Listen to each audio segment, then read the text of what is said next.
Hello chess friends and welcome to Zarov Chess channel and welcome to an amazing game from the quarterfinal stage of the Meltwater Champion Chester in 2022. We have here Ramesh Babu Praggnanandhaa from India against Wei Ji from China, and in my opinion this was probably one of the best games of the year because in this game you see everything that you're supposed to see in a chess game. We'll see here theoretical novelties of particular sidelines of openings. We'll see here really some beautiful attacking ideas, really opening traps, really dirty opening traps that Ramesh Babu Praggnanandhaa set up here. We'll see also beautiful endgame strategy. So this was now a complete game that I think is really worth the study, and in my opinion, as I said, it's probably one of the best games of the year. So let's see now what happened, and in the end of the video I will review of course the result between Praggnanandhaa and Wei Ji, but let's skip now immediately to the game. So here e4 was played by Pragu. We have c5 by Wei Ji. We have knight to f3, and after move d6 we have here bishop to b5, the so-called Moscow variation of the Sicilian defense. And the idea is clear. We want to stop a little bit Black's progress here. We are not allowing him to develop his pieces in a fast way. If knight to c6 happens many times, you probably see this line, bishop to c6, c6, and then you're messing up the pawn structure. So after move bishop to b5, we have a knight to d7, we have d4, after c takes d4, knight to d4, we have here knight to f6, attacking the pawn on e4. And now Ramesh Babu Praggnanandhaa goes into the sharpest line of this particular sideline. He goes with the move kingside castling, because if you take now the pawn on e4, this is not good. You get the rook to e1, and now you have to make several choices. You can play, of course, knight to f6, but then the game gets really complicated. There's not a good way anymore to defend your d6 pawn. You see, knight takes d6 is a huge threat. So basically, this game should be over for Black. So even if you try, I don't know, maybe to cover yourself and protect the knight with the move d5, still it's not getting better, because c4 breaks here, the cornerstone breaks simply the pawn that's supporting the knight. And now Black could maybe counterplay with the a6, bishop to a4, even b5 could be an opportunity, but now with c takes d5, I think still that white is much better. Black could prolong the game maybe with this tactical shot, knight to f2, but now after queen to f3, still there are so many ideas. d6, discovered attack against the rook. You can maybe try here knight to h3, queen to h3. Okay, you take, but still with knight to c6, look at this, still white should be much better. So here after move kingside castling, so that's why Wei Ji played e5, and we have reached now a similar structure like in the Najdorf Sicilian, when we play, of course, many times in the Najdorf the move e5, and then we have some structural weaknesses here around the square d5, and also the backward pawn on d6 could be then a huge positional problem. But okay, we don't want to tolerate here the white's knight from Black's perspective, so that's why d4 is still playable line. And now comes knight to f5. You see both of these pieces are very active, the knight on f5, the bishop on b5, and we have also a clear target here on d6. So here the continuation of Wei Ji plays immediately on this idea, attack simply the bishop, which is perfectly fine. First we get an extra tempo, and now after move bishop to d3, notice now that here the pawn on d6 is now not a huge problem anymore for Black. So after move bishop to d3, now the fun starts. From this point on, the game becomes really wild. That's why I think this was something that probably Ramesh Babu Praggnanandhaa has somewhere prepared at home, because he played this first moves really fast, and then eventually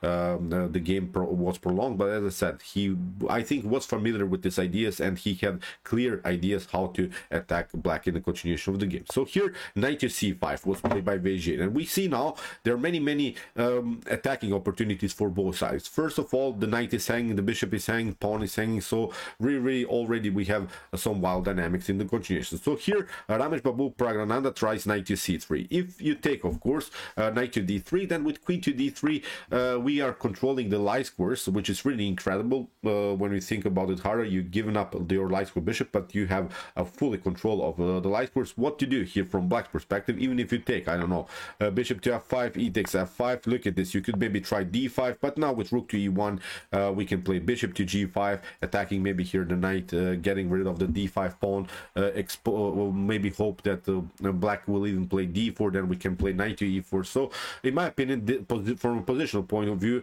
white should be much better here. So that's why after move knight to c3, Wei Ji goes immediately with its most active move, d5, and this is what you're supposed to do in these types of structures. As I said, from this point on, the game becomes really monstrous. So after move d5, we have bishop to g5 by Praggnanandhaa. He is of course pinning also the knight here. So we have here d takes e4, and now you can make many things here in the continuation of the game from white's perspective. What to do here? You can take of course with the bishop, and you can also take with the knight.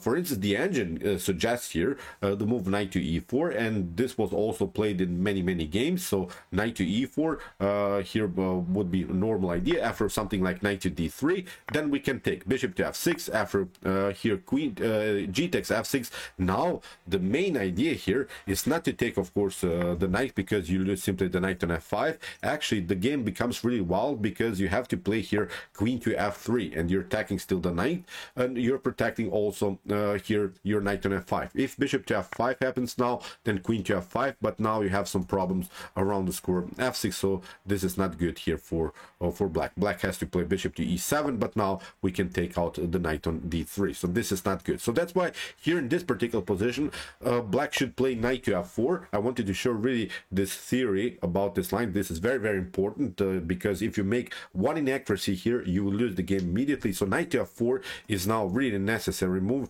because it cuts off the connection between the queen and the knight, and now you have to play rook from f to d1, attacking the queen. And now after move queen to b6, there is now really beautiful tactical shot. You have to play queen to e3. The idea is clear. For instance, if queen to e3 happens, look at this. Really, this is something worth a study. I would not show you this if it wouldn't be really important. After move queen to e3, actually you get checkmated with this idea, knight to f6. So you have to be careful here. So that's why after move queen to e3, no trades of queens are possible. Black needs to play queen to c6, and now probably the game becomes really complicated, because knight to d6 is going to happen, and black is facing many tactical problems, although black is up of course a whole piece, but black has to defend this position now really in an accurate way. So that's why here, as I said, after d takes e4, you can take with the knight. This is perfectly fine, but here Ramesh Bambu Praggnanandhaa plays a really wild idea. He played bishop to e4, and let's see now what happens. For instance, if you try queen to d1, it seemed to me in the beginning that this could be a playable line, and we are now in new territory of this particular line. We have here really some wild theoretical novelties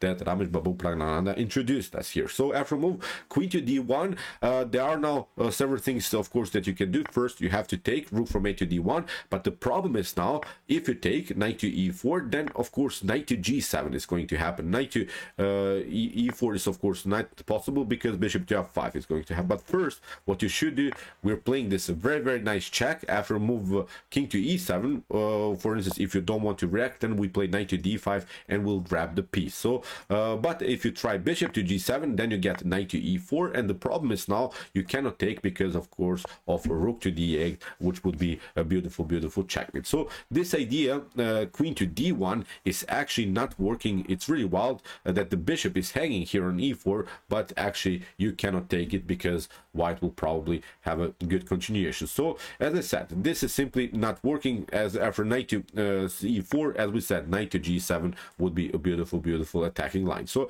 after move bishop to e4, we have here knight to e4 by Wei Ji. So he didn't take out the queen, but now again we have this tactical shot, knight to g7.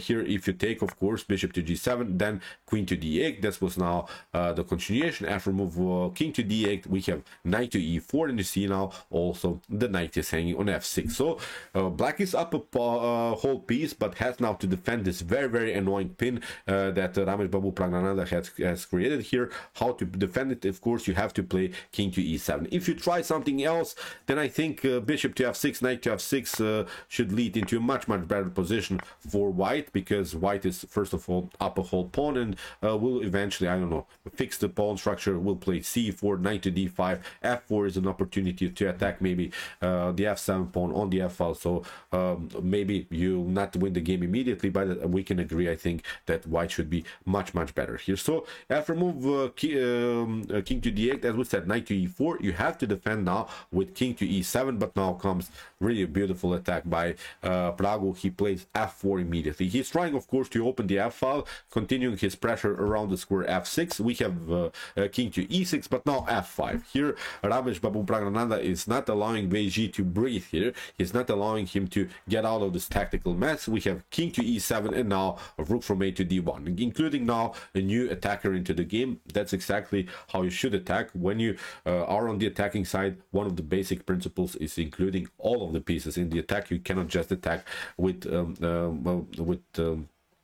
2-3 pieces. If you have 5 pieces, attack with 5 pieces, of course. So after move rook from a to d1, we have now h6 by Wei Ji, but bishop to h4 stays, of course, here on this diagonal and continues still the pressure. So there is not a follow-up with g5, so this is not a threat. So after move bishop to h4, we have a5. Here Wei Ji is trying to include, of course, the rook into the defense, tries to play rook to a6, and then maybe to escape with the king somehow, maybe to liberate the king, maybe try to escape somewhere here or something. So this is now a good defensive idea by black. So we have rook to d5 here. Very nice move by Ramesh Babu Praggnanandhaa. He's staying with this beautiful pin and activates now the rook and tries, of course, to take out the pawn on e5. We have rook to a6, we have rook to e5, king to d8. This was now probably the first mistake that Wei Ji played here. A better idea is actually king to d7, and this is really hard to see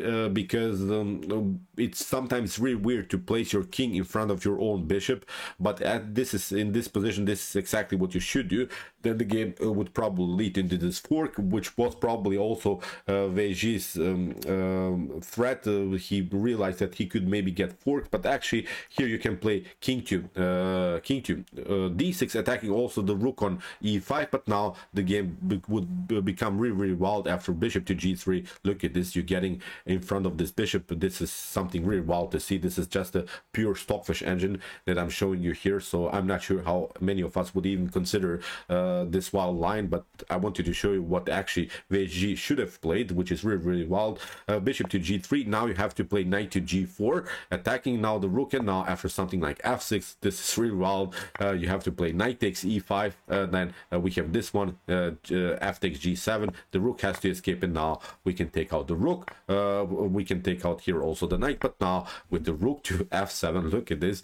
This is really a perfect stockfish line. Rook to f7, you cannot take out because of the pin, and now you should play something like king to d5, but now with rook to f8, we're attacking simply the rook. If you take, of course, the pawn, we'll simply take out the bishop, and now with bishop to e6, maybe black can hold and defend this position. So the engine gives here equal chances. White has some pawns as a compensation for the lost piece. So as I said, this was the only way, believe me or not, to protect this position. But okay, here after move rook to e5, Wei Ji played king to d8, and this is not good. As we said, king to d7 should have been played really. This is brutal chess.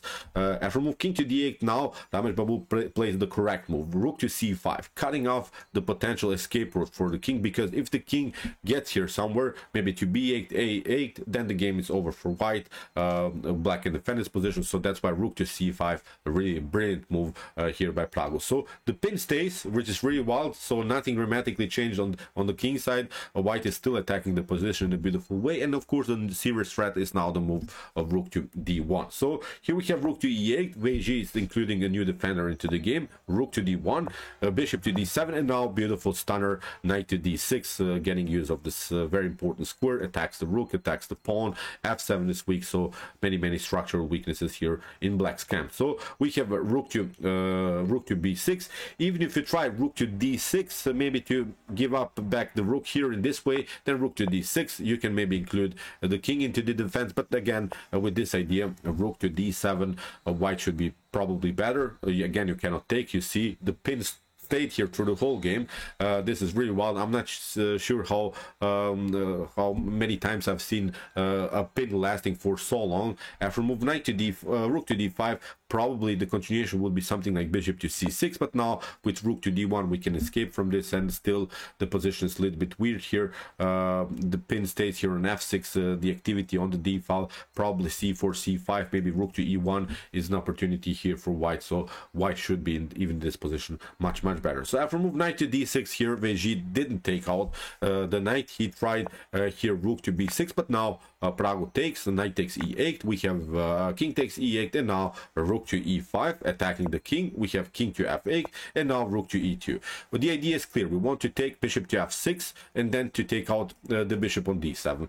So this tactic would not work, because after bishop to f6, the rook is saying you don't have time to take out the bishop. So that's why here Ramesh Babu Pragananda escapes from this idea, plays first rook to e2. So we have here bishop to c6, we have rook to d8, knight to e8, and now f6. Again, a beautiful, stunning move by Prago. f6 is destroying here blacks immediately. The bishop has to escape here to h8, which is now really weird position. So we have here c4. This is a beautiful move by Prago, because you don't want to lose now any pawns. Now with c4, b3, you can fix the pawn structure, because the position is still paralyzed. Black cannot play so many moves, although black has many pieces on the board, but actually black cannot play so many things here. So that's why c4, playing then b3, slowing down a little bit the pace of the game, because you don't want to lose pawns. Maybe if many pieces would be traded off, then you're going into an endgame where you're up 2 pawns. So this is a good idea by Prago to, as I said, simply slow down a little bit the pace of the game. So c4, rook to a6, b3. So now white has here a healthy pawn structure on the queen side. So b5, here Veji is trying to open somehow the position, but actually with c5, this is also a good move by Prago, passing through, creating also a passer here on the c file. So we have rook to a7, although probably a better idea would have been b4, then with the idea to finally play a4, maybe try to get some kind of an activity here with his rook on the a file. So this was the only way maybe to make something out of this. But now after rook to a7, here Prago makes also his first mistake. He plays bishop to g3, and it seems tempting because we want to play, of course, bishop to d6, but actually you should not leave your protection of the f6 pawn, because your f6 pawn is really important. Actually here a better idea is, again, to slow down a little bit the pace of the game. a3, nothing dramatically changes. If something like rook to a6 happens, then we can even march with the king, which is really wild. You see, black would be paralyzed here. Black would reach even sort of a Zugzwang position, so it's really wild. So now with g3, you don't have to rush here. You just play calm moves. As I said, g5, look at this. Nothing dramatically can change, and with the move a4, look at this. We can really paralyze the whole queen side. So basically, the only mobile piece is the rook, which is really wild. I'm a little bit sad that Prago didn't realize this, but still he was much better even in his continuation. But this would be really an immortal Zugzwang here by white. So as I said, look at this, takes, then we have also this passer, so this is game over for blacks. But okay, bishop to g3 was played by Prago. He tried, of course, to get this very annoying check with bishop to d6, but you're leaving a little bit this f6 unprotected, which was really unnecessary. So that's why bishop to f6, we have bishop to d6, we have bishop to e7, and now rook to c8, and attacking now the bishop on c6. We have bishop to d6, we have c takes d6. Now we have also a very annoying pawn here on the d file. So we have bishop to d7, and now rook to d8, attacking now both of these pieces, the bishop and also the knight. The idea is clear. We want to play something like rook to e7 and getting this very nice pin on the 7th rank. So that's why bishop to c6 here. Veji gets out of this potential 7th rank mess, because as we said, rook to e7 would be the threat, but actually king to g7 would be a much better continuation, because you could maybe just try this one, rook to e8, bishop to e8, rook to e8, but now with rook to d7, maybe black could at least prolong the game somehow. Now after rook to a8, maybe you can take, but after rook to a5, this is still a tough endgame to play here for both sides, but this could be maybe playable line for black. At least black, I think, can hope for a draw here. But okay, after move bishop to c6, things are not so clear anymore, because now Prago played, of course, the correct move move rook to c2, attacking now the bishop. We have rook to d7, and now after rook to e8, this was now again a similar continuation. King to e8, we have rook to c6, and again white is up a whole pawn. But in this continuation, at least Pragu didn't lose this very important pawn on the d file. So we have rook to b7, we have king to f2. Here Weiji plays, of course, king to d7, getting closer to the pawn and takes the rook. We have rook to a6, and now a4. We have king to e3, a takes b3, a takes b3, and now b4. We have king to d4.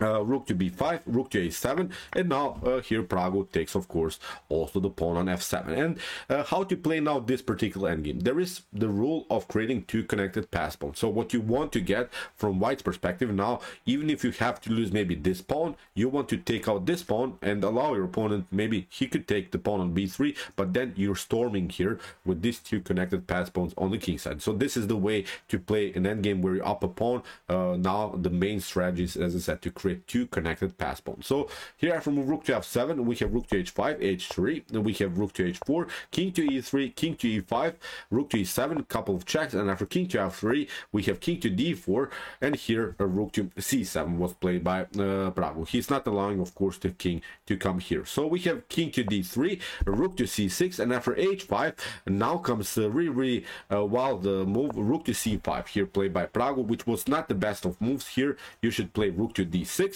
This was now the way to go, and after king to c2, actually you can go g3. This would be, I think, an immortal move, because actually the rook would get trapped here. There is not a good square anymore for the rook, so there are no good squares on the fourth rank. You have to take here rook to h3, but now with king to g2, the rook gets trapped. You have to take, of course, now the pawn on g3, king to g3. Okay, you can take out also the pawn on b3, but now you're getting closer with the king, and this is a completely winning endgame here for white. Unfortunately, as I said, Pragu missed this tactical shot. He played rook to c5, where rook to d6 would have been simply the winning moves. Okay, after rook to c5, we have king to d2, now king to g3, rook to d6, d4, h4, king to, rook to e4, rook to h5, and now we have accomplished this position that I said that we want to get. We're having now two connected pass pawns, where of course probably black will now take out the pawn on b3. So we have king to c3, rook,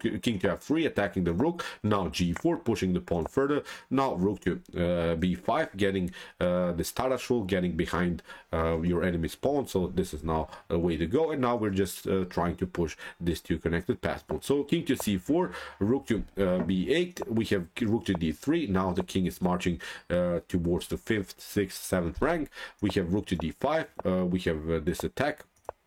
Again, a couple of perpetuals. We have king to e6, rook to b5, and now rook to c8. We have rook to c5, which was not the best of moves. Here, king to d3. You have to step back and not allow here this pawns to move. But okay, here after move rook to c5, we have rook to f8. We have d3, b3, and now rook to f1.